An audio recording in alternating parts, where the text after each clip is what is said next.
ഒരാളും ചുവന്ന കൊടിക്ക് മുകളിലല്ല. പാർട്ടിക്ക് ബുദ്ധിമുട്ടുണ്ടാക്കുന്ന തീരുമാനം എടുക്കില്ല എന്നാണ് വിശ്വാസം. പാർട്ടിയുമായി പിണങ്ങിയതിന് പിന്നാലെ ജി സുധാകരനെ താൻ വിളിച്ചിട്ടില്ലെന്ന് വിദ്യാഭ്യാസ മന്ത്രി വി ശിവൻകുട്ടി. തന്നെക്കാളും വലിയ നേതാവാണ് സുധാകരൻ. അദ്ദേഹത്തെ ഉപദേശിക്കാൻ താൻ ആളല്ല.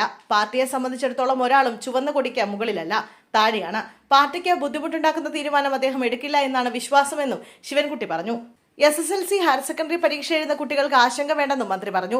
എല്ലാവരും ആത്മവിശ്വാസത്തോടെ പരീക്ഷ എഴുതണം. പാഠപുസ്തകങ്ങൾ പുതുക്കി നിശ്ചയിച്ച ശേഷം നടക്കുന്ന ആദ്യ പരീക്ഷയാണ്. സമൂഹ മാധ്യമങ്ങളിൽ ചോദ്യപേപ്പറുകൾ പ്രയാസമുള്ളതായിരിക്കും എന്ന പ്രചരണമുണ്ടായി. അത് വാസ്തവ വിരുദ്ധമാണ്. നല്ല രീതിയിൽ കുട്ടികൾ പരീക്ഷ എഴുതണമെന്നും ശിവൻകുട്ടി ആവശ്യപ്പെട്ടു. ഗൾഫ് മേഖലയിലെ പരീക്ഷകൾ പിന്നീട് നടത്തുമെന്നും മന്ത്രി പറഞ്ഞു. ജനകീയ പരീക്ഷയിൽ തനിക്ക് ആത്മവിശ്വാസമുണ്ടെന്നും മന്ത്രി പറഞ്ഞു. തെരഞ്ഞെടുപ്പിനെ ഉദ്ദേശിച്ചായിരുന്നു മന്ത്രിയുടെ അഭിപ്രായ പ്രകടനം. കുട്ടികൾ പരീക്ഷ എഴുതുമ്പോൾ രക്ഷകർത്താക്കൾക്ക് ടെൻഷൻ ഉണ്ടാവുക സ്വാഭാവികമാണ്. അതിന് കാരണം സമൂഹ മാധ്യമങ്ങളിലെ വ്യാജ പ്രചരണങ്ങളാണ്. കുട്ടികൾക്ക് നന്നായി പരീക്ഷ എഴുതാൻ സാധിക്കുമെന്നും കുട്ടികളെ ആശങ്ക കാട്ടി ഭയപ്പെടുത്തരുതെന്നും ശിവൻകുട്ടി അഭ്യർത്ഥിച്ചു. കുട്ടികൾക്ക് വെള്ളം കൊടുക്കാനുള്ള തയ്യാറെടുപ്പ് നടത്തിയിട്ടുണ്ടെന്നും കേരളം മാത്രമാകും കുട്ടികൾക്ക് ഇത്രയും സൗകര്യമൊരുക്കുന്ന സംസ്ഥാനമെന്നും മന്ത്രി പറഞ്ഞു.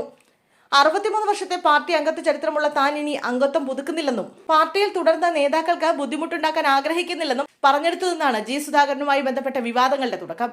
പ്രാദേശിക നേതൃത്വം തന്നെ അവഗണിച്ചെന്നും സംസ്ഥാന സെക്രട്ടറി താനൊരു പരിഗണനയും അർഹിക്കുന്നില്ലെന്ന തരത്തിൽ പറഞ്ഞുവെന്നും കളിയാക്കി ചിരിച്ചുവെന്നും സുധാകരൻ ആരോപിച്ചിരുന്നു. ജില്ലാ സെക്രട്ടറി ആർ നാസറിനെതിരെ കടുത്ത വിമർശനമാണ് സുധാകരൻ ഉന്നയിച്ചത്.